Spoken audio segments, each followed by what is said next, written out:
做包子不会做造型的朋友可以试试这个大肉龙，做法简单，比包子还要好吃。1斤面粉半斤肉，做了好大的一个。这里半斤牛肉把它剁碎，也可以用猪肉来做。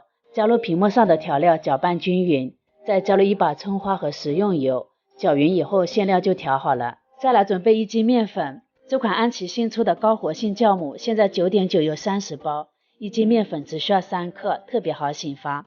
再加入280克冷水，搅成絮状，揉成光滑的面团。和好的面团先不醒发，直接擀成长方形，放上牛肉馅，再把它平铺均匀，然后从一边开始慢慢的卷起来。卷好了以后，用刀斜着划出小段，底部不要切断，再用筷子往中间按压一下。